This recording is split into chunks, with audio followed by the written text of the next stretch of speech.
దాని కట్టువారి ప్రయాసము వ్యర్థమే. యెహోవా పట్టణమును కాపాడుటని ఎడల దాని కావలి వారు మేలుకొనుట వ్యర్థమే. మీరు వేకువని లేచి చాలా రాత్రైన తర్వాత పండుకొనుచు కష్టార్జితమైన ఆహారము తినుచుండగా వ్యర్థమే. తన ప్రియులు నిద్రించుచుండగా ఆయన వారికి ఇచ్చుచున్నాడు. కుమారులు యెహోవా అనుగ్రహించు స్వాస్థము గర్భఫలం ఆయన ఇచ్చు బహుమానమే.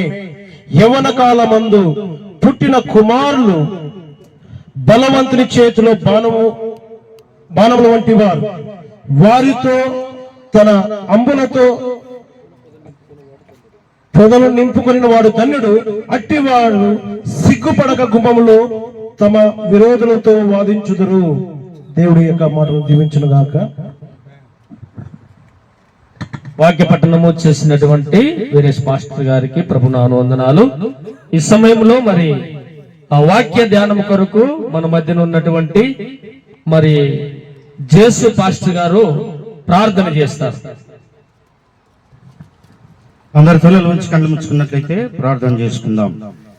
ప్రేమగల మహాపరిశుద్ధుడా, మీ పాదం స్తోత్రాలు. మహా మహిమ కలిగిన గొప్ప దేవా, నీ పాదం స్తోత్రాలు. దేవా, చదువుకున్న లేఖన భాగంలో ఒక మాట చూసామయ్యా. తన ప్రియులు నిద్రించుచుండగా ఆయన వారికి ఇచ్చుచున్నాడు అనే మాట మేము చూసాం. నిజమే ప్రభువా. ఈ రోజుల్లో నా ప్రభువా, పిల్లలు కలిగి ఉన్న వారందరూ నీవిచ్చిన బహుమానమే, స్వాస్థ్యమే. అయితే నీ కుమారుడు రాజేష్ గారిని, ఆయన భార్యను ప్రేమించి చక్కటి కుమారు మీరు ఇచ్చారు. ఆ కుమారి బర్త్డే సందర్భంగా మీ దివ్యమైన వాక్యాన్ని, మీ పరలోకపు సంగతులు, లేక తల్లిదండ్రులు పిల్లలు భూలోకంలో ఎలాగుండాలని మాట్లాడడానికి మీ దాసుని నిలబెడుతుండగా మీకు స్తోత్రాలు. మీ దాసుని పక్షాన్ని మీరుండి మీరే మాట్లాడి దేవ పిల్లలకు తల్లిదండ్రులకు దీవెనకరంగా ఆశీర్వదకరంగా మీ మాటలు వినిపించి మీరు మహిమ పొందమని యేసు ప్రభు పరిశుద్ధ నామాన్ని బట్టి అడుగుచున్నాం తండ్రి, ఆమేన్. ప్రార్థించినటువంటి జేసు దేవుని యొక్క సేవకులకు ప్రభునామ వందనాలు. అదే విధముగా మరి ఈ యొక్క సమయాన్ని జాన్ శామ్యూల్ పాస్టర్ గారు వాక్యం కొరకు ఆయనకు ఈ సమయాన్ని అప్పగిస్తూ ఉన్నాను. ఆయన చూసి ఈ సమయాన్ని ఉపయోగించుకుంటాడు. Praise the lord. Hallelujah, hallelujah. Pastor గారు అన్నట్లుగా ఆ చివరి గున్నోళ్ళు ఏమీ కనపడడం లేదు. లైట్కి అడ్డం పెడితే కనపడుతున్నారు. కొంతమంది కనపడుతున్నాయి పండ్లు, కండ్లు. ఓకే, హల్లెలూయా. అందరూ సంతోషంగా ఉన్నారా? సంతోషంగా ఉంటే గట్టిగా దేవునికి స్తోత్రం చెల్లిద్దామా? హల్లెలూయా, స్తోత్రం, హల్లెలూయా. మంచిది ప్రియ దేవుని బిడ్డలారా. మరి సమయము 9:11 అయింది. సమయం తక్కువ ఉంది. ఏదేమైనప్పటికీ కూడా దేవుడు నన్ను నడిపించిన కొలదిగా ముందుకు సాగుతాను. పిల్లోడు ఎట్లున్నాడమ్మా? నిద్రపోయాడా? ఎక్కడున్నాడు? ఇక్కడ తీసిరండి. ఈ వాతావరణం చూస్తే కొద్దిగా నిద్రపోకుండా ఉంటాడు. అక్కడెక్కడైనా ఉంటే నిద్రపోయే ఛాన్స్ ఉంటుంది. అప్పుడప్పుడు పిల్లోడిని కూడా కొద్దిగా కవర్ చేస్తుండమ్మా వీడియోలో. దేవునికి స్తోత్రం, హల్లెలూయా. మంచిది ప్రియులారా. మనం చదివినటువంటి లేఖన భాగంలో నుండి 4వ వచనాన్ని చదువుకుందాం. మూలవాక్యంగా 4వ వచనాన్ని చదువుదాం. యవ్వన కాలమందు పుట్టిన కుమారులు బలవంతుని చేతిలోని బాణములు వంటి వారు. నిజంగా సహోదరుడు రాజేష్, పద్మ గారు యవనస్తులు. వారిని ప్రేమించి దేవుడు చక్కని కుమారుల్ని ఇచ్చాడు. దేవునికి మహిమ కలుగును గాక. ఇది చాలా సంతోషకరమైన విషయం. అయితే ప్రియ దేవుని బిడ్డలారా, వాక్యంలో చెప్పబడినట్లుగా యవన కాలమందు పుట్టిన కుమారులు బలవంతుని చేతిలోని బాణాలు అని అంటుంది వాక్యం. బాణము దేనిని సూచిస్తుందంటే యుద్ధాన్ని సూచిస్తుంది, యుద్ధాయుధమును సూచిస్తూ ఉంది. దేవుని స్తోత్రం, హల్లెలూయా. ప్రియమైన దేవుని ప్రజలారా, ఈరోజు ఒక ప్రత్యేకమైనటువంటి విధానంతో దేవుడు ఈ వాక్యం ద్వారా మాట్లాడాలని ఇష్టపడుతూ ఉన్నాడు. దేవుడు తన ప్రజలను బలమైనటువంటి ఆయుధాలుగా, యుద్ధానికి సిద్ధపరిచేటువంటి యుద్ధ వీరులుగా సిద్ధపడాలన్నటువంటి గొప్ప ఉద్దేశాన్ని దేవుడు కలిగి ఉన్నాడు. ఎందుకంటే మానవుని పుట్టుక, ముఖ్యంగా క్రైస్తవుని పుట్టుక యుద్ధం కోసం అని చెప్పి దేవుని వాక్యం తెలియజేస్తుంది. యోబు గ్రంథం 7వ అధ్యాయం 1వ వచనం. యోబు గ్రంథం 7వ అధ్యాయం 1వ వచనాన్ని మనం చూస్తే మన జేసు గారు ఉన్నారు మనకి, ఆయన సహాయం చేస్తారు. వాక్యం చాలా ఫాస్ట్ గా, అంటే తన నోట్లోనే ఉంటది. చదవాలయ్యా. 7:1 అధ్యాయం, యోబు గ్రంథం 7వ అధ్యాయం 1వ వచనం. భూమి మీద నరుల కాలము యుద్ధ కాలములు కావా? వారి దినములు కూలివాని దినముల వంటివి కావా? చాలు, ఆగుదాం. ఈ వాక్యం నీకు కంటున్నది కదా, కానీ ఎందుకో మైండ్ లోకి రాలేదు. ఎక్కడో ఆలోచన చేస్తున్నట్లున్నాడు, లేకుంటే వెంటనే అందుకొని చెప్పేస్తా ఉంటాడు. ప్రియ దేవుని బిడ్డలారా, భూమి మీద నరుల కాలము యుద్ధ కాలము కాదా? వారి దినములు కూలివాని దినములు వంటి కావా అని చెప్పి భక్తుడైనటువంటి యోబు చెప్తూ ఉన్నాడు.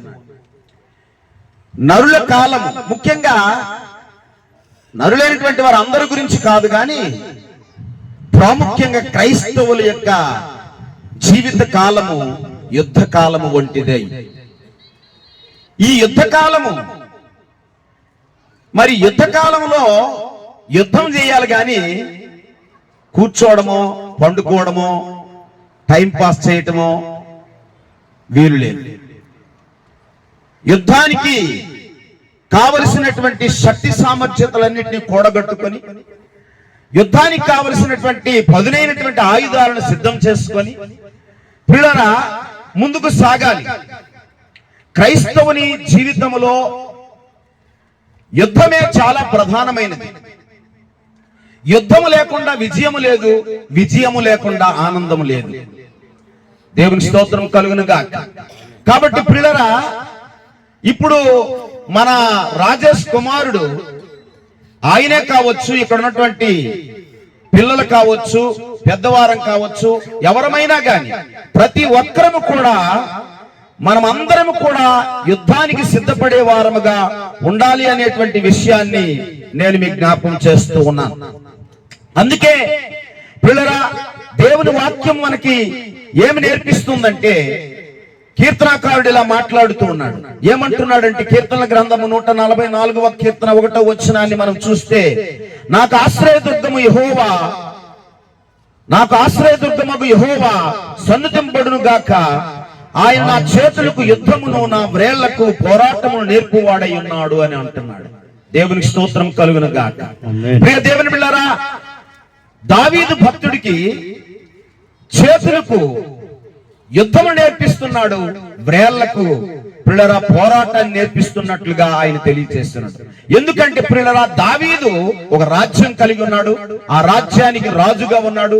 ఆయన ప్రత్యేకంగా యుద్ధాలు చేసినట్లుగా, పోరాటాలు చేసినట్లుగా ఆయన చరిత్ర చెప్తుంది. అయితే పిల్లరా, దావీదు మనలందరినీ సూచిస్తున్నాడు. మనం ముందుగా వెళ్ళి ఉన్నాడు, ఆయన వెనక మనం వెళ్తున్నాము. ఆయనలాగే మనము కూడా యుద్ధాలు చేయడానికి మనకి చేతులకు యుద్ధం చేయడం, మన వ్రేళ్లకు పిల్లరా ఆ యుద్ధం చేయడం నేర్చుకోవడం అనేది చాలా ప్రాముఖ్యమైనటువంటి విషయం అనే విషయాన్ని నేను మీకు జ్ఞాపకం చేస్తూ ఉన్నాను. అంత మాత్రమే కాదు, క్రైస్తవులైనటువంటి వారి విషయంలో మనకు ప్రధానమైనటువంటి శత్రువు ఉన్నాడు ఈ లోకంలో. పిల్లరా, మనల్ని గురిపెట్టుకొని చూస్తున్నాడు.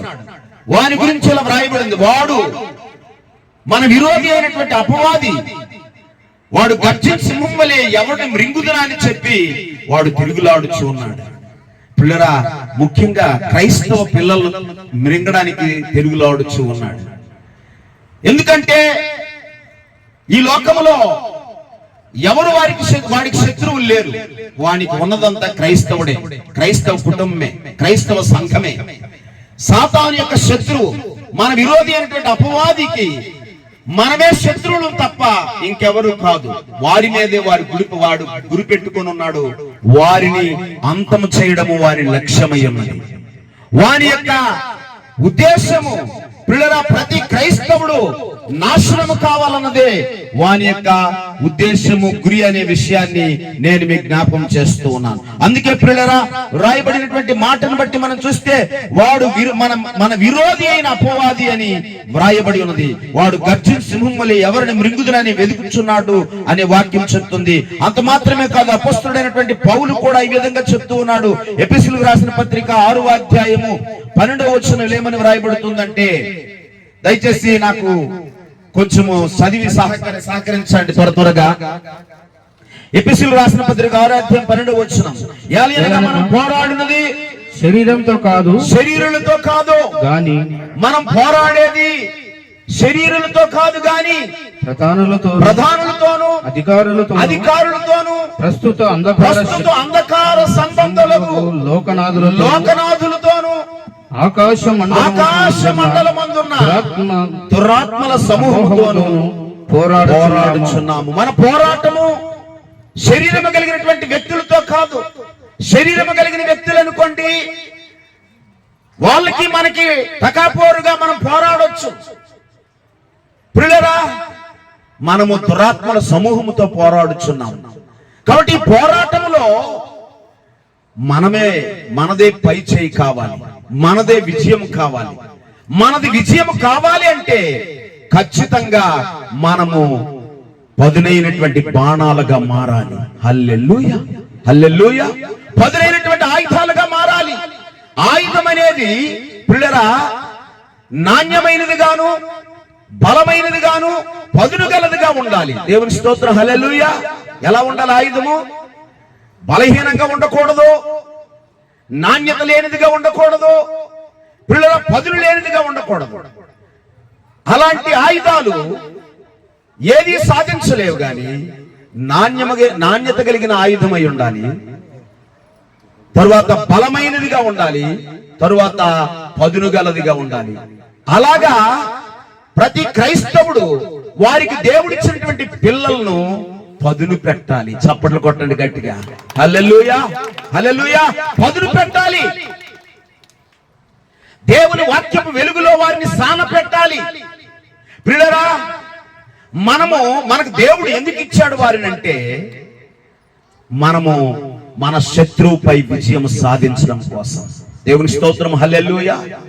మనకున్నటువంటి పోరాటాల్లో, మనకున్నటువంటి సమస్యల్లో, మనకెదురయ్యేటువంటి ప్రియులారా ప్రతికూల పరిస్థితుల్లో మనము ఆ పరిస్థితులను ఎదిరించి పోరాడడానికి, మన శత్రువుని ఎదిరించి పోరాడడానికి గొప్ప శక్తిమంతులు మగినట్లుగా దేవుని వాక్యం చెప్తుంది కదా. ఎఫెసీయులకు రాసిన పత్రిక 6వ అధ్యాయము పిల్లరా గమనించినట్లయితే 10వ వచనం నుండి చూసినట్లయితే చదవండి. 10వ వచనం చదవండి. తుదకు ప్రభు యొక్క మహాశక్తిని బట్టి ఆయన యందు ఎలా ఉండాలి? బలవంతులై ఉండాలి. ఎలా ఉండాలి? బలవంతులుగా ఉండాలి. బలమైనటువంటి వ్యక్తులుగా, బలమైనటువంటి శక్తులుగా, గొప్ప జ్ఞానము గలవారుగా. దైవజనులు జకరయ్య గారు చాలా విషయాలు చెప్పారు. పిల్లరా, నాడు నేడు ఎప్పుడు కూడా దేవుని ప్రజల మీదే అపవాది గురిపెట్టి ఉన్నాడు అనే వాక్యము చరిత్ర చెప్తూ ఉంది. పిల్లరా, బైబిల్లో మనం గమనించినట్లయితే ముఖ్యంగా మోషే కాలంలో మోషేను ఇశ్రాయేలు ప్రజలను ఐగుప్తు దేశంలో అంతం చేయడానికి ప్రయత్నం చేయలేదా? ఎవరు? ఫరో. పిల్లరా, అదే విధంగా యేసుక్రీస్తు ప్రభు వారిని యేసుక్రీస్తు వారిని కూడా అంతం చేయడానికి ప్రయత్నం చేయలేదా? దావీదును అంతం చేయడానికి ప్రయత్నం చేయలేదా?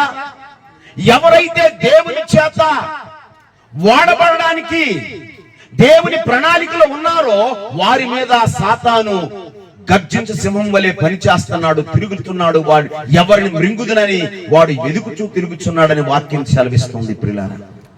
అందుకే క్రైస్తవుడా, ఓ నా సహోదరి సహోదరుడా, మీకు దేవుడిచ్చినటువంటి పిల్లలను పెంచే విషయంలో చాలా జాగ్రత్తగా ఉండాలి, మెలకువ కలిగి ఉండాలి, అప్రమత్తంగా ఉండాలి. వారిని అపవాది గురి పెట్టుకొని ఉన్నాడు. వారిని చిన్నతనములోనే అంతం చేయడానికి వాడు ప్రయత్నం చేస్తూ ఉన్నాడు.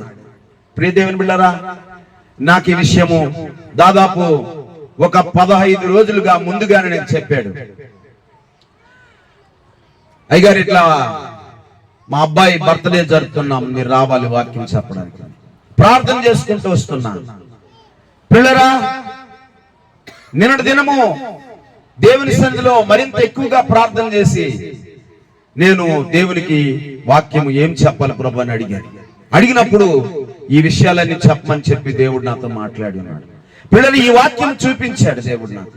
బలవంతుని చేతులని బాణాల వంటి వారి వలె సిద్ధపరచాలనేటువంటి అంశము దేవుని స్తోత్రం నా ముందు పెట్టి అన్నాడు. ప్రియులారా, ఇప్పుడు నేను వాక్యం చెప్తుంటే నాకు ఒక విషయం ఆలోచన వస్తుంది. ఏంటి అంటే, రాజేష్ భార్య మా ప్రియ మా సహోదరి పద్మ డెలివరీ టైంలో ఎంత శ్రమను ఎదుర్కొన్నారు కదా, ఎంత భయంకరమైనటువంటి ఉపద్రవాన్ని ఎదుర్కొన్నారు వాళ్ళు. అంటే అక్కడే చంపేయాలనుకున్నాడు అపవాది, కానుపులోనే చంపేయాలనుకున్నాడు. దేవుడు మాట్లాడుతున్న మాట ఏంటో తెలుసా? ఆ కుమారుని బలవంతుని చేతులని బాణం వలె వాడుకోవాలనుకుంటున్నాడు. హల్లెలూయా, హల్లెలూయా. అందుకోసమే పిల్లరా, అంతటి భయంకరమైనటువంటి ఆపద నుండి తప్పించి, మరణకరమైనటువంటి పరిస్థితి నుండి తప్పించి బ్రతికించి ఈరోజు 1వ జన్మదినము జరుపుకోగలుగుతున్నాడు. దేవుని స్తోత్రం కలుగును గాక. ఆమేన్, హల్లెలూయా. అందుకే ప్రియ దేవుని బిడ్డలారా, దేవుడు మాట్లాడుతున్నాడు. మనమందరం కూడాను, ప్రతి క్రైస్తవుడు కూడా అప్రమత్తంగా ఉండాలి. దేవుని వాక్యం సెలవిస్తుంది. ఇర్మియా గ్రంథం 9వ అధ్యాయం 21వ వచనం. ప్రియులారా, దయచేసి చదవండి. ఇర్మియా గ్రంథం 9వ అధ్యాయము 21వ వచనాన్ని చూద్దాం. విలాప వాక్యములు 2వ అధ్యాయము 19వ వచనం కూడా చదువుదాం. 18, 19 వచనాలు త్వరగా దయచేసి సహకరించాలి.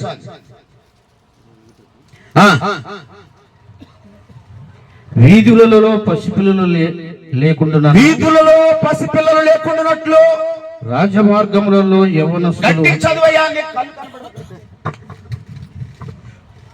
ప్రైజ్ ది లార్డ్, హల్లెలూయా. వీధులలో పసిపిల్లలు లేకుండాను, వీధుల్లో పసిపిల్లలు లేకుండాను, రాజమార్గములలో యవనులు లేకుండాను, రాజమార్గములో యవనులు లేకుండాను, వారి నాశనము చేయుటకై, వారి నాశనము చేయుటకై మరణము మన కిటికీలను ఎక్కుచున్నది. ఎక్కడ ఎక్కుచున్నది? కిటికీలకి ఎక్కుచున్నది. మరణం మన కిటికీలకి ఎక్కుచున్నది. మన నగరాలలో ప్రవేశించుచున్నది. మన నగరంలో, మన గ్రామాల్లో, మన పట్టణాల్లో, మన వీధుల్లో, మన ఇండ్లలోనికి ప్రవేశించుతున్నది. ఏమిటి? మరణము. వీధుల్లో పసిపిల్లలు ఉండకూడదు, నగరాల్లో యవనస్తులు ఉండకూడదు, క్రైస్తవులు యవనస్తులు ఉండకూడదు, పసిపిల్లలు ఉండకూడదు. అందరినీ చంపేయాలి, అందరినీ పాపములోనికి నెట్టేయాలి, శాపగ్రస్తమైనటువంటి జీవితంలోనికి నెట్టేయాలి, నరకానికి వెళ్ళిపోవాలి. ఏ ఒక్కరు కూడాను ప్రయోజకులు కాకూడదు. దేశానికి కానీ, సంఘానికి కానీ, కుటుంబానికి కానీ ఉండాలి. బలహీనంగా ఉండడానికి వీల్లేదు. బలవంతులుగా ఉండాలి. ఎలా ఉండాలండి? దొబ్బితే పడిపోయేటట్లు ఉండకూడదు, బలహీనంగా ఉండకూడదు, చాలా బలంగా ఉండాలి. బలంగా ఉండడం అంటే ఏంటి? పిల్లరా, మనం గమనించినట్లయితే, ఎందుకంటే మీకు నేను చెప్పాను, వారు బాణములని, యుద్ధాయుధాలని నేను ముందుగానే చెప్పాను. ప్రియ దేవుని బిడ్డలారా, యుద్ధాయుధాలు ఎల్లప్పుడూ కూడా ఎలా ఉండాలని చెప్పాను? నాణ్యత గలవి, బలము గలవి, పదును గలవి అయి ఉండాలి. అవి ఉపయోగం అవుతుంది. జాగ్రత్తగా ఆలోచించేద్దాం ప్రియ దేవుని బిడ్డలారా. మొట్టమొదటిగా బలవంతుడైనటువంటి దేవుని సన్నిధిలో వారిని మనము పెంచాలి. హల్లెలూయా. మొట్టమొదటిగా మనము ఎక్కడ పెంచాలి? బలవంతుడైనటువంటి మన దేవుని సన్నిధిలో వారిని ఉంచాలి, వారిని పెంచాలి. దేవుని వాక్యం చెప్పింది ఎఫెసీయులకు రాసిన పత్రిక 6వ అధ్యాయంలో ప్రియులారా 4వ వచనాన్ని మనం చూసినప్పుడు అక్కడ వ్రాయబడినటువంటి మాట ఏంటో తెలుసా ప్రియులారా? తండ్రులారా మీ పిల్లలకు కోపం రేపక ప్రభు యొక్క శిక్షలోను బోధలోను ఎట్లా వారిని ప్రభు యొక్క శిక్షలోను బోధలోను వారిని పెంచండి. ప్రభు యొక్క శిక్షలోను బోధలోను వారిని పెంచాలి అని వాక్యం తెలియజేస్తుంది. అంత మాత్రమే కాదు ప్రియులారా, వాక్యములో మనం చూసినప్పుడు ఇర్మియా గ్రంథం 51వ అధ్యాయము 20వ వచనంలో రాయబడిన మాట చూసినట్లయితే ప్రవక్త ద్వారా దేవుడు మాట్లాడుతున్నాడు. ప్రవక్త గురించి మాట్లాడుతున్నాడు. నీ గురించి, నా గురించి, మన అందరి గురించి మాట్లాడుతున్న మాట ఏంటో తెలుసా ప్రియ దేవుని బిడ్డలారా? చదవండి దయచేసి 51వ అధ్యాయము 10వ వచనం, 20వ వచనం. నీవు నాకు గండ్ర గొడ్ల వంటి వాడవు. నీవు నాకు పిల్లోడిని కవర్ చేయమ్మా ఒక నిమిషం. హల్లెలూయా, హల్లెలూయా. ఓకే, దేవుని నామమునకు మహిమ కలుగును గాక. రెండవదిగా తల్లిదండ్రులైనటువంటి వారు రాజేష్, పద్మ జాగ్రత్తగా వాక్యం వినాలి. ఇక్కడికి వచ్చిన ప్రతి ఒక్కరు కూడా వాక్యం శ్రద్ధగా వినాలి. మొదటిగా దేవుడు మనకిచ్చినటువంటి పిల్లలను దేవుని యొక్క సాన్నిధ్యములో వారిని ఉంచి పెంచాలి. రెండవదిగా వారి కొరకు మనము ప్రార్థించాలి, ప్రార్థించడం నేర్పించాలి. దేవుని స్తోత్రం, హల్లెలూయా. రెండోది ఏంటమ్మా? అయ్యా, వారి నిమిత్తం ఏం చేయాలి? ప్రార్థించాలి, ప్రార్థన నేర్పించాలి. మళ్ళీ చదవండి దయచేసి విలాప వాక్యములు 2వ అధ్యాయము 18, 19 వచనాలు. త్వరగా విలాప వాక్యములు 2వ అధ్యాయము 18, 19 వచనాలు. హృదయపూర్వకముగా 2వ అధ్యాయం విలాప వాక్యములు 18, 19 చదువు. జనులు హృదయపూర్వకముగా యెహోవాకు మొరపెట్టుదురు. సియోను కుమారి ప్రాకారమా, నది ప్రవాహం వలె దివారాత్రము కన్నీరు పారనిమ్ము. ఎట్లా కన్నీరు పారనిమ్ము, నది ప్రవాహం వలె. అమ్మా పద్మ, ఇక్కడ ఉన్నటువంటి అందరికి కూడా దేవుడు మాట్లాడుతున్నాడు. మీ పిల్లల విషయమై మీరు ఎలా ప్రార్థన చేయాలి? నది ప్రవాహం వలె కన్నీరు పారనివ్వండి. దివారాత్రము కన్నీరు పారనిమ్ము. విరామము కలగనీయకము. రెస్ట్ తీసుకోవద్దు. విరామము కలగనీయకము. నీ కంటి పాపను విశ్రమింపనీయకము. నిద్రపోనీయద్దు. నీవు లేచి రేయి మొదటి జామున మొరపెట్టుము. నీళ్లు కుమ్మరించినట్లు ప్రభు సన్నిధిని నీ హృదయమును కుమ్మరించుము. నీ పసిపిల్లల ప్రాణము కొరకు నీ చేతులను ఆయన తట్టు ఎత్తుము. నీ పసిపిల్లల ప్రాణం కోసం ఏం చేయాలి? నీ చేతులు ఆయన. ఎందుకంటే వాడు మన పిల్లల్ని గురి పెట్టుకొని ఉన్నాడు.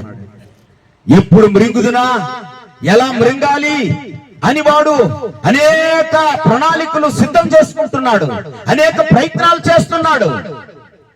ఆ ప్రయత్నాలన్నీ కూడా వ్యర్థపరచబడాలంటే నీవు నిద్రపోకూడదు. నీ పిల్లల కోసం కన్నీళ్లు విడిచి ప్రార్థన చేయాలి. నీ చేతులెత్తి ప్రార్థన చేయాలి. ప్రియమైన సంఘం, దేవుని ప్రజల, ఇంకొక మాట నేనేమని చెప్పానంటే 2 అంశంలో మొదటిది దేవుని సాన్నిధ్యంలో వారిని పెంచాలి, ఉంచాలి, పెంచాలి. తరువాత రెండోది ఆ వారి కొరకు ప్రార్థన చేయాలి, ప్రార్థన నేర్పించాలి.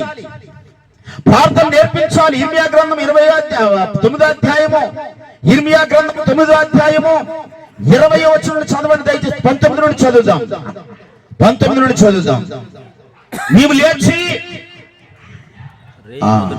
ఇర్మియా గ్రంథం 9వ అధ్యాయం 20వ వచనం చదువుతాం. 20. స్త్రీలారా స్త్రీలారా యెహోవా మాట వినుడి, యెహోవా మాట వినండి, మీరు చెవి యొగ్గి ఆయన నోటి మాట ఆలకించుడి. ఆయన నోటి మాట ఆలకించండి. మీ కుమార్తెలకు రోదనము చేయ నేర్పుడి. ఏమి నేర్పించాలా? రోదనం. మీ పిల్లలకి ఏమి నేర్పించాలమ్మా? రోదనము చేయడం నేర్పించాలంట. ఒకరికొకరు అంగలార్పు విద్య, అంగలార్పు విద్య నేర్పుడి. ఏమి విద్య? అంగలార్పు విద్య. అంగలార్చటం, ఏడవడం, రోధించటం, కన్నీళ్లు కార్చటం, మొర్ర పెట్టడం. అమ్మా, చాలా మంది క్రైస్తవ కుటుంబాలు ఎందుకు అల్లరి పాలైపోతున్నాయి? ఎందుకు చెడిపోతున్నాయి? ఎందుకు సాక్ష్యము లేని జీవితాలు కలిగి ఉన్నాయి? ఎందుకు నిష్ప్రయోజనకరంగా ఉన్నాయి? సంఘానికి ఉపయోగం లేరు, నీకు ఉపయోగం లేరు, నీ కుటుంబానికి ఉపయోగం లేరు, సంఘానికి, సమాజానికి, దేశానికి ఎలాంటి ఉపయోగం లేకుండా నీ కుటుంబం లేదా నీ పిల్లలు పెరగడానికి గల కారణం ఏంటి? పిల్లరా, ఎంతమంది మీ పిల్లల కోసం మీరు ప్రార్థన చేస్తున్నారు, కన్నీళ్లు కారుస్తున్నారు, రోధిస్తున్నారు?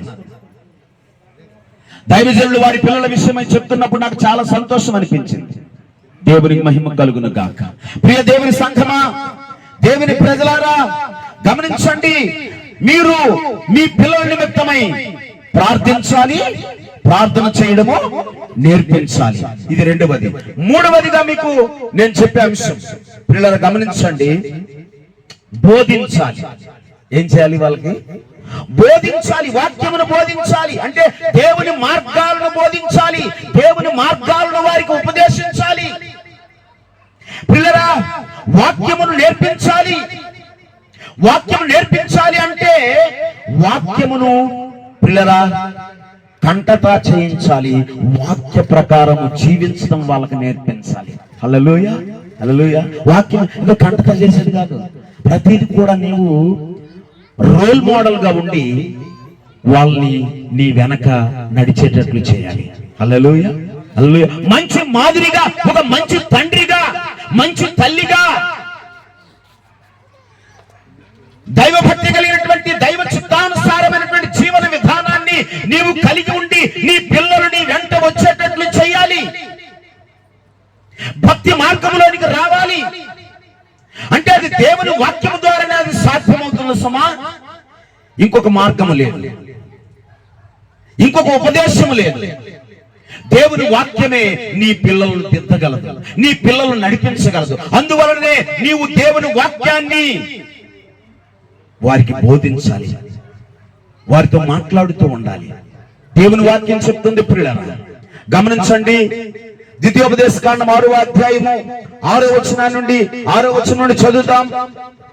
త్వరగా దయచేసి. దానికంటే ముందుగా సామెతల గ్రంథం తీద్దాం. సామెతల గ్రంథం 31వ అధ్యాయం 26వ వచనం చదువుతాం. సామెతల గ్రంథం 31వ అధ్యాయము 26వ వచనం. త్వరగా దయచేసి.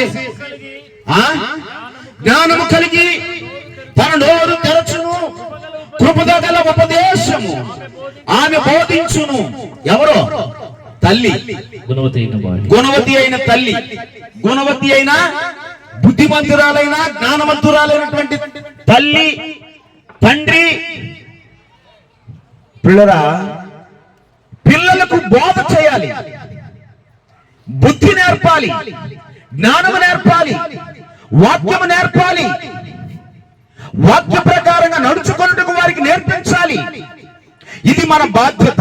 మన పిల్లలు దారి తప్పిపోకుండా, నాశనపు మార్గంలోనికి వారు జారిపోకుండా మనము ఇది చాలా కేర్ఫుల్ గా చేయాలి. ఈ పని మన పిల్లలకి వాక్యాన్ని నేర్పించాలి. దేవుని వాక్యం చెప్తుంది. దయచేసి అదే ద్వితీయోపదేశకాండం 6వ అధ్యాయంలోనికి రండి. ద్వితీయోపదేశకాండం 6వ అధ్యాయం 6 నుండి నేడు నేను నీకు ఆజ్ఞాపించు ఈ మాట నేడు నేను నీకు ఆజ్ఞాపించు ఈ మాటలు నీ హృదయంలో ఉండవలెను. నీ హృదయంలో ఉండాలి. నీవు నీ కుమారులకు వాటిని అభ్యసింపజేసి నీ ఇంట కూర్చుండునప్పుడు త్రోవను నడుచునప్పుడు పండుకొనున్నప్పుడు లేచినప్పుడు వాటిని గూర్చి మాట్లాడవలెను. సూచనగా వాటిని నీ చేతికి కట్టుకొనవలెను. అవి నీ కన్నుల నడుమ బాసికము వలె ఉండవలెను. నీ ఇంటి ద్వారబంధముల మీద గౌనుల మీదను వాటిని వ్రాయవలెను. వాక్యం ఎక్కడ చూసిన వాక్యంతో నింపే. హల్లెలూయా. నీ ఇంట్లో, నీ ఒంట్లో, నీ మనసులో నీ పిల్లలు నేర్చుకోవడానికి అనుకూలంగా ఉండేందుకు కొరకు నీ ఇంట్లో వాక్యాలు పెట్టు. దేవుని స్తోత్రం. హల్లెలూయా. వాక్యాలతో నింపాలి. ప్రియ దేవుని బిడ్డలారా, వాక్యమును బోధించు, నేర్పించు. ఇకపోతే నాలుగో విషయాలు చెప్పి ముగిస్తాం. దేవుని స్తోత్రం కలుగును గాక. మొదటిది, దేవుని సాన్నిధ్యంలో వారిని ఉంచాలి, పెంచాలి. రెండవది, వారి కొరకు ప్రార్థన చేయాలి, ప్రార్థన నేర్పించాలి. మూడవది, వారికి బోధించాలి, అంటే వాక్య ప్రకారంగా నడుచుకోవడం నేర్పించాలి. నాలుగవదిగా పిల్లరా పర్యవేక్షించాలి. ఎట్లా? సూపర్వైజింగ్ చేయాలి. మన పిల్లలు ఎక్కడికి వెళ్తున్నారు, ఏం చేస్తున్నారు, ఎలా మాట్లాడుతున్నారు, ఎలా ప్రవర్తిస్తున్నారు, వాళ్ళ నడక, వాళ్ళ మాటలు, వాళ్ళ పద్ధతులు, వాళ్ళ ప్రవర్తన, వాళ్ళ అలవాట్లు, వాళ్ళ యొక్క ఫ్రెండ్స్, వాళ్ళ యొక్క అన్ని కూడా మనం గమనిస్తూ ఉండాలి. ఫ్రీగా వదిలేయకూడదు. ఫ్రీగా వదిలేస్తే ఏమైతుంది? చాలా మంది చాలా అయిపోయినారు కదా మీకు, మీ గేర్లో. మన కాలనీలో, మన ఊర్లో తెలుసు కదా మనకి. పిల్లల్ని పట్టించుకోకపోతే క్రమము లేకుండా విచ్చలవిడిగా లోకంలో తినుచు త్రాగుచు వ్యర్థమైనటువంటి వాటికి అలవాటు పడుతూ వారి జీవితాలను నాశనం చేసుకున్నటువంటి వ్యక్తులు ఎంతమంది మీ కళ్ళ ముందు లేరు? ప్రియ దేవుని బిడ్డారా, అందుకే దేవుడు మాట్లాడుతున్నాడు. గమనించండి నా ప్రియ సంఘమా, దేవుని ప్రజలారా, మనము మన పిల్లలను గమనిస్తూ ఉండాలి. ముఖ్యంగా తల్లి. అమ్మా, తల్లులారా, వాక్యం ఏం చెప్తుందో తెలుసా? పిల్లరా గమనించండి. రండి సామెతల గ్రంథం 31వ అధ్యాయంలోనికి. సామెతల గ్రంథం 31వ అధ్యాయము 27వ వచనం. ఆమె తన ఇంటి వారి నడతలను బాగుగా కనిపెట్టును. హల్లెలూయా. ఏం చేస్తుండాలి తల్లి? తండ్రి కనిపెట్టకూడదా? ఇక్కడ తల్లి గురించి చెప్పాడు, మాకు చెప్పలేదని మీరు అనుకున్నారు. మళ్ళీ అందరం కూడాను, తల్లిదండ్రులైన ప్రతి ఒక్కరు కూడా పిల్లల యొక్క నడతలను బాగుగా కనిపెట్టాలా. ఎట్లా కనిపెట్టాలా? కొంతమందికి అంటే సైట్ ఉంటుంది, చాలా ఎక్కువ ఉంటుంది. అప్పుడు వాళ్ళు ఏం చేస్తారంటే భూతద్దం పెట్టుకొని ఇట్లా చూస్తుంటారు. మనము మన పిల్లల్ని అలా చూడకపోతే, హల్లెలూయా, మనం మన పిల్లల్ని అలా చూడకపోతే, వాళ్ళ ప్రవర్తనలు చూడకపోతే, వాళ్ళ పద్ధతులు చూడకపోతే, వారి అలవాట్లు చూడకపోతే, వారి ఫ్రెండ్స్ చూడకపోతే ఖచ్చితంగా మన పిల్లలు మనకు దూరం అయిపోతారు. ఖచ్చితంగా నీ ఆశయాలు నెరవేరడం అసాధ్యం. దేవునికి ఇష్టమైనటువంటి బలమైనటువంటి ఆయుధంగా సిద్ధపరచబడడం అసాధ్యం. కొన్నిసార్లు అనుకుంటారు, పిల్లలు అనుకుంటారు, మా మీద మీకు ఎంత అనుమానం ఏంటి అనుకుంటారు. ఇది సహజం. వాళ్ళకి తెలియదు, వాళ్ళ పిల్లలు. మనకు చాలా అనుభవాలు ఉన్నాయి కాబట్టి మనం జాగ్రత్తగా ఉండాలి. వాళ్ళు అలా అనుకుంటే కూడా పర్వాలేదు, ఎందుకంటే వాళ్ళు మనం పదును పెడుతున్నాం. హల్లెలూయా. బలమైనటువంటి నాణ్యత కలిగిన ఆయుధంగా పదును పెడుతున్నాం, బలమైనటువంటి ఆయుధంగా పదును పెడుతున్నాం. పిల్లరా, పదును గలదిగా అది ఏ పని కోసమైతే దేవుడు ఈ లోకంలో పుట్టించాడో ఆ పని కొరకు వాళ్ళు సిద్ధపరచబడడం కొరకు మన ప్రయత్నం జరుగుతుంది. హల్లెలూయా. ఆ ప్రయత్నంలో మనం ఉండాలి. అందుకోసమే దేవుడు నీకు ఇచ్చాడు ఆ కుమారుని, ఆ కుమార్తెని. ఆ కుమారుని బాధ్యత, ఆ కుమారుని ఆ కుమార్తె యొక్క బాధ్యత నీకు తప్ప ఇంకెవరికి ఇచ్చాడు దేవుడు? నీవే కదా బాధ్యుడువు. ప్రియ దేవుని బిడ్డలారా, బలవంతుని చేతిలోని ఎట్లా బాణాలు వంటి వారు బలవంతుడైన దేవుని చేతిలో వారిని ఉంచి బలమైనటువంటి యుద్ధాయుధాలుగా, బాణాలుగా మనం సిద్ధపరుచుకొని మన అంబులు పొదిలోకి వారిని వేసుకొని గర్వంగా ఉందాం. హల్లెలూయా, హల్లెలూయా. గర్వంగా ఉందాం, ధైర్యంగా ఉందాం, ఎటువంటి పోరాటానికైనా సిద్ధంగా ఉందాం, ఎలాంటి యుద్ధానికైనా సిద్ధంగా ఉందాం.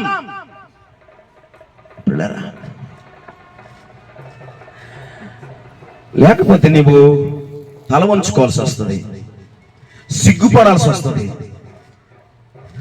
నీ పిల్లలు అల్లరి పాలైపోతే, చెడిపోతే వాళ్ళకంటే ముందు ఎవరిని తిడతారు? వాళ్ళకంటే ముందు నిన్నే తిట్టేది. నిన్నెవర్రా కన్నది, నిన్నెవర్రా పెంచుతుంది, నిన్ను కాదు అనాల్సింది నీ తండ్రిని అనాలి, నీ తల్లిని అనాలి అని నిన్నే కదా అనేది.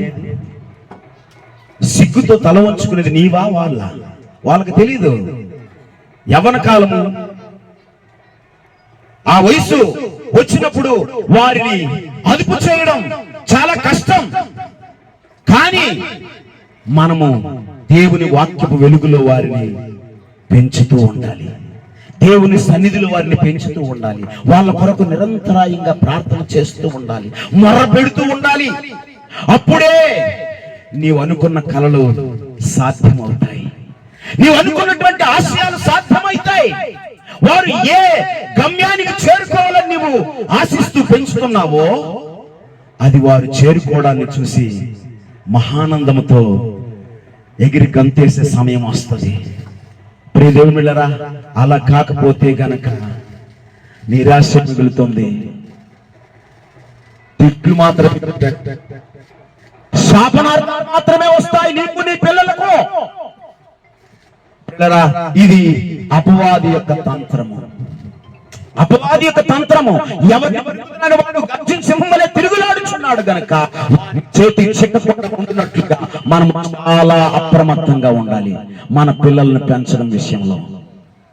ఒకటి ఏం చెప్పానండి, దేవుని సాన్నిధ్యంలో వారిని ఉంచి పెంచాలి.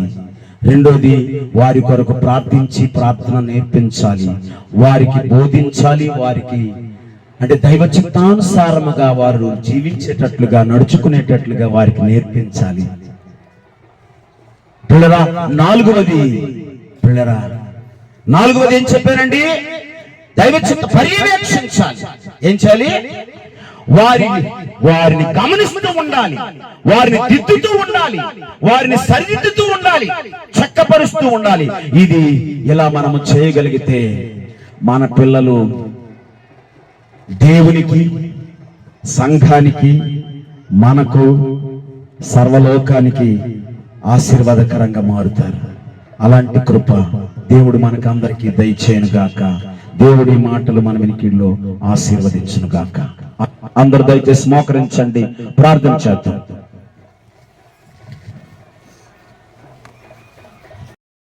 కృపగల మా దేవానికి స్తోత్రాలనైనా, మహాగణుడా, మహోన్నతుడా, సర్వాధిపతి నీకు స్తోత్రాలు.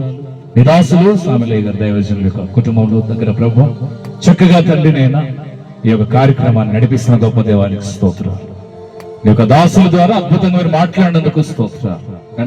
శక్తివంతమైన మాటలు ప్రభు నీ దాసుల ద్వారా మాట్లాడు. విన్న ప్రతి మాట తండ్రి వ్యర్థం కాకుండా ప్రభు ప్రతి హృదయంలో ఫలించడానికి మీరు సహాయం చేయమని ప్రార్థిస్తున్నాం. మీ దాసులను మీరు ప్రత్యేకంగా అంచెలంచెలుగా మీరు దీవించమని ప్రార్థిస్తున్నాం. రాజేష్, పద్మ, ప్రభ, మరి కుమారులు, మరి నోవాహుని బట్టి, అలాగే ఈరోజు మొదటిని బట్టి హగ్గైని బట్టి ప్రార్థిస్తున్నాం. తండ్రి స్తోత్రాలు అయ్యా. మరి ప్రభ వారిని ఏ విధంగా పెంచాలో నీ దాసులు అద్భుతంగా మాట్లాడారు కనుక అయ్యా, వచ్చినట్టు మేమందరం కూడా పిల్లలు ఆ రీతిగా పెంచడానికి ఆ రీతిగా ప్రార్థన రోజుల్లో ఉండడానికి మీరు సహాయం చేయమని ప్రార్థిస్తుంటున్నాం ప్రభు. యొక్క సమయంలో మరి ప్రభు మరొకసారి తండ్రి సామలయ్య గారిని, దానవక గారిని ప్రేమించినటువంటి 4 పిల్లలను బట్టి ప్రార్థిస్తున్నాం. వారి కుటుంబాలు జ్ఞాపకం చేసుకున్నాను. రాజేశ్వర పంతం వారి పిల్లలను, అదే రీతిగా నేను మోహన్ అలాగే రత్నం వారి పిల్లలను, అదే రీతిగా మరి ప్రభ మరి తండ్రి నైనా ఎబ్బేసును బట్టి ప్రార్థిస్తూ ఉంటున్నాం ప్రభా. నీ స్తోత్రాలు. వారి పిల్లలు కూడా భార్య పిల్లలకి జ్ఞాపకం, సురేఖ పిల్లలు జ్ఞాపకం చేసుకోండి. అదే రీతిగా నైనా బిల్లి గ్రహములు సత్యమని మీరు జ్ఞాపకం చేసుకోండి ప్రభా. అదే రీతిగా నైనా మరి ప్రభ అలాగే దైవజనుల సామలయ్య గారి పరిచయం కూడా మీరు జ్ఞాపకం చేసుకోండి ప్రభా. దైవజనులు ప్రభా స్వార్థ మరిస్తున్నదా మీరే ప్రభా అంచెలంచెలుగా సేవను విస్తరింపజేయమని ప్రార్థిస్తున్నాం. వచ్చినటువంటి దైవజనులందరినీ పేరు కోసం దీవించి మనం ప్రార్థిస్తున్నాం. అదే రీతిగా మరి ప్రభా మరి సంఘ పెద్దలను బట్టి ప్రార్థిస్తున్నాం. సంఘం అంతటిని, బంధువులందరినీ ప్రభా మీరు దీవించమని ప్రార్థిస్తున్నాం. కేక్ కట్టేసిపోతుండగా మీరు కృప చెప్పి నడిపించి మహిమ ఘనత ప్రభావములు మీరు మాత్రమే పొందమని చిన్న ప్రార్థన యేసుక్రీస్తు నామమున అడిగి వేడుకొని పొంది ఉన్నాము తండ్రి, ఆమేన్. పరలోకమందున్న మా తండ్రి, నీ నామం పరిశుద్ధపరచబడునుగాక, నీ రాజ్యం మాకు వచ్చునుగాక, నీ చిత్తం పరలోకము నెరవేరుగా మాకు కావలసిన దయచేయండి. మా రోజుల క్షమించు, మమ్మ సొంత కీడును తప్పించము. ఎందుకంటే రాజ్యము, బలము, మహిమ నిరంతరమైన తండ్రి, ఆమేన్. పరమ తండ్రి అయిన దేవుని ప్రేమయు, కుమారుడైన యేసుక్రీస్తు వారి యొక్క కృపయు, పరిశుద్ధాత్మ అన్యోన్య సహవాసము చేరవచ్చినటువంటి సంఘమునకును, సంఘ పెద్దలకును, వాక్యం అందించినటువంటి దైవజనులకును, చేరవచ్చిన సేవకులందరికీ, కుటుంబమునకును, జరగవచ్చినటువంటి నామకరణం బర్త్డే కార్యక్రమమునకును దేవుని యొక్క కాపుదల, భద్రత, రక్షణ, స్వస్థత, రాకడ భాగ్యం సదా తోడైంది నడిపించును గాక, ఆమేన్. అందరికీ వందనాలు. ఈ చిన్న కార్యక్రమం ఉంది, కేక్ తీసుకురండి. ఆ తర్వాత మరి అబ్బాయిని తీసుకుని వస్తే నామకరణం కూడా ప్రకటన చేస్తారు. కాబట్టి పాస్టర్ జాన్ సామ్యూల్ గారు ఆ అబ్బాయికి నామకరణం పేరు పెడతారు. తర్వాత కేక్ కొరకు విజయరాజు ప్రార్థన చేస్తాడు. కేక్ కటింగ్ కూడా అయిపోతుంది. వచ్చిన వారందరూ కూడా ఎవరు కూడా వెళ్ళిపోకుండా అందరికి భోజనం సిద్ధపాటు చేయబడి ఉన్నది. భోజనాన్ని మీరు భోంచేసి మరి ప్రార్థన చేసుకొని మీరు వెళ్ళాలని ప్రభు నామమున మీకు తెలియజేస్తూ ఉన్నాను. ప్రార్థన పూర్వకంగా మరి ఈ సమయంలో వచ్చినటువంటి దైవ సేవకులకు మరి జాన్ సామ్యూల్ పాస్టర్ గారికి, వీరేష్ పాస్టర్ గారికి, జగ్రే పాస్టర్ గారికి వారి కుటుంబాలతో వచ్చారు. వారికి ప్రభు నామమున వందనాలు. అదే విధంగా మరి మన స్థానిక సేవకులు మరి ఇజ్రాయెల్ పాస్టర్ గారు, తర్వాత మరి మన స్థానిక సంఘ కాపరి ప్రభుదాసయ్య గారికి ప్రభునామమున వందనాలు. సంఘ పెద్దలు వచ్చినటువంటి వారు చాలా మంది మరి రావటానికి ఆ దేవుడు కృప చూపాడు. వచ్చిన మీరందరూ కూడా ఎన్నో మేలు పొందుకోవడానికి దేవుడు ఆశించి వచ్చారు. కాబట్టి పెద్దలందరికీ ప్రభునామమున వచ్చిన మీకు అందరికి వందనాలు తెలియజేస్తూ ఈ సమయాన్ని విజయరాజు కేక్ కొరకు ప్రార్థన చేస్తారు.